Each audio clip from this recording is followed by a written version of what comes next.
Well, that decision is absurd and very unfortunate.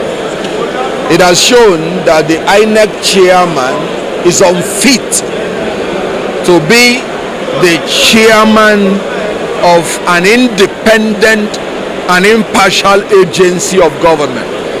Whoever is supposed to be the chairman of INEC is a man who is supposed to be independent of the powers. He should be insinuated. He should be a man that is built by nature against the influences of government, whether judiciary, whether executive, whether legislature. And to get a man that doesn't know anything to come to say that the court interpreted status quo antebellum to mean that a political party has no leadership. How? Status quo antebellum means the state you were before the beginning of hostilities. Please, has there been any time that ADC had no leadership? So how come that INEC is interpreting the court's decision and making an absurdity about it? Okay, let me give you an example. PDP had two factions. They were in courts. One faction went ahead, conducted a convention. The other party was still in court. Yet INEC recognized them before 24 hours.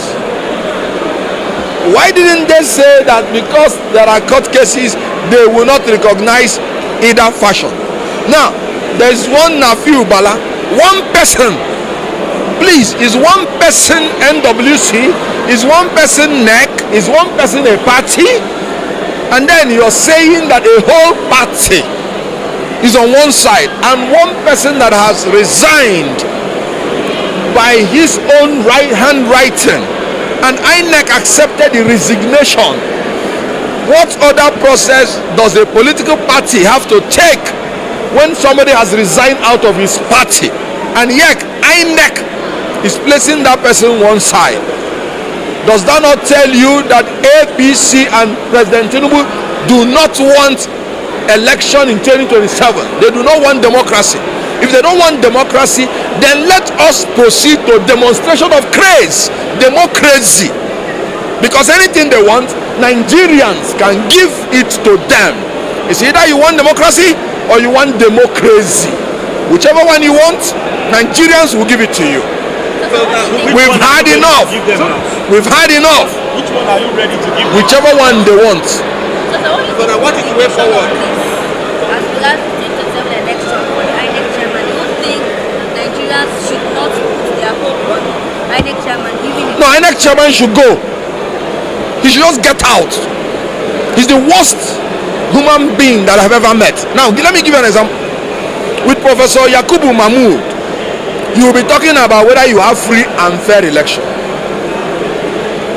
But with Josh Amupitan, you'll be talking about whether you have election at all. So as terrible as Yakubu Mahmood is with technical glitch, with Josh Amupitan, you won't even have election at all. How can you come out and there is no opposition? PDP, there is nothing like PDP existing anywhere. What you have is PDAPC. PDP came out openly to be saying, on your mandate, Tinubu, we shall stand. So that's gone already, and they are not hiding it. And INEC recognized that faction that is saying, on your mandate, we shall stand. And then which other party again? ADC, just because they have seen that Atiku Abubakar, Wapanso, Peter Obi, the other three candidates in the 2023 presidential election are now together. So they understood what it meant, and now they use INEC. One Josh Amupitan, I always don't know the surname of people.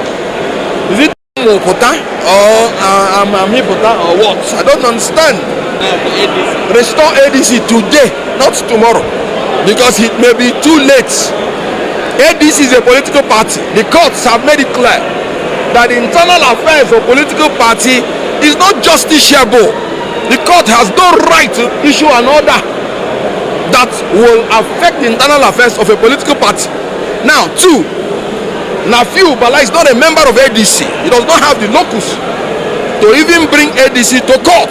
So the way forward is status quo ante bellum, which means David Mark and Raouf Ogbeni Aregbesola, they are the chairman and the secretary of ADC, and it should be restored today, not tomorrow, because they are running out of time.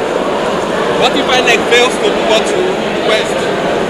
Just watch us and watch where we're going, because like I said, we've had enough.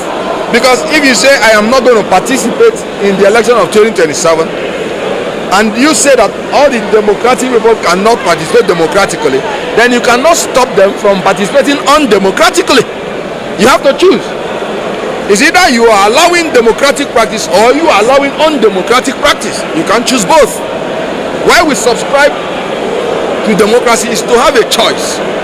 So if you say we will not have a choice, then you don't have the choice to govern us. Because sovereignty belongs to the people, from which every government derives its power. So if you remove sovereignty from the people, you don't have the power to govern us. If you are alleging INEC and charging INEC chairman to Yes. be out of office, Yes. is it the fault of INEC or the courts? Yes, it's fault of INEC. There is no court that ever told you that you should remove David Mark or Aregbesola. Show me the order. Status quo ante bellum is the normal statement of court, meaning do not make any party to suffer any disadvantage before the ruling of the court. Has he not made us to suffer disadvantage? You have granted a man who went to court seeking for a relief. You, the INEC, not the court, you have granted him the relief that he is seeking for in the court. How can that be status quo ante bellum? So what I'm saying is that no court ordered INEC to remove David Mark or Aregbesola. So it was the decision by INEC, and INEC must do it now and reverse it.